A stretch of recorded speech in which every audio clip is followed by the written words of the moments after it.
Choreographer Johnny master కు వరుస షాకులు తగులుతున్నాయి.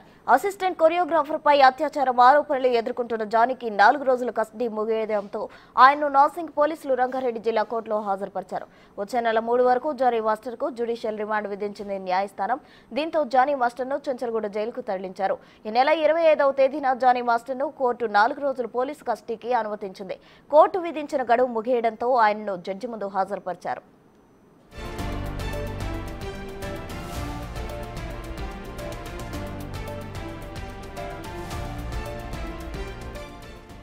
పోలీసులు మరోసారి కస్టడీ అడగకపోవడంతో ఆయన్ను జ్యుడిషియల్ రిమాండ్ను కొనసాగిస్తూ కోర్టు నిర్ణయం తీసుకుంది.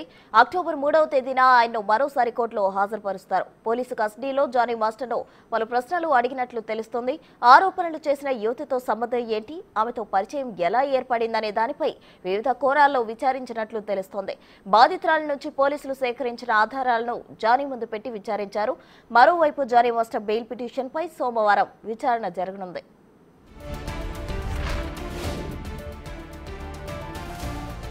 జానీ మాస్టర్ పై ఫిర్యాదు చేసిన బాధితురాలపై ఫిల్మ్ ఛాంబర్ ఆఫ్ కామర్స్ కు జానీ మాస్టర్ భార్య ఆయేషా అలియా సుమలత ఫిర్యాదు చేశారు. కొరియోగ్రాఫర్ గా పనిచేయడం కోసం తన భర్తను ట్రాప్ చేసి ప్రేమ పేరుతో వేధింపులకు గురి చేసినట్లు తెలిపారామె. 5 ఏళ్లుగా నరకం అంటే తనకు చూపించిందని ఫిర్యాదులో పేర్కొన్నారు. పైన దేవుడు ఉన్నాడని, ఖచ్చితంగా న్యాయం చేస్తాడని అన్నారామె. దీనిపై ఫిల్మ్ ఛాంబర్ ఆఫ్ కామర్స్ ఏం చేయబోతుందనేది చూడాల్సిందే.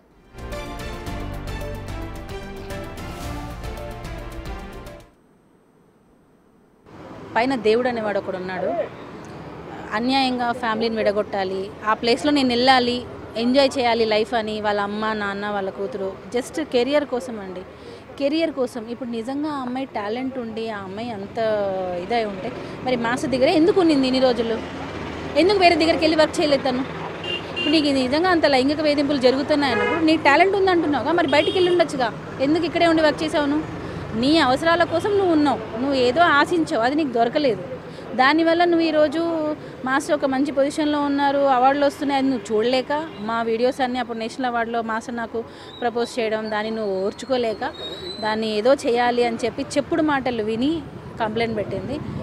దానికి ఆ అమ్మాయి ఖచ్చితంగా దేవుడు అనే ఆయన ఉన్నారు కాబట్టి ఆ అమ్మాయికి కర్మ అనేది ఒకటి ఉంది, రివర్స్ ఎప్పుడైనా తిరిగి వస్తుంది. సో దీనికి 100% నిజంగా ఒక అమ్మాయి ఉసురు అనో అనుకోండి, ఇంకేమైనా అనుకోండి, కానీ దేవుడు అనేవాడు ఉన్నాడు.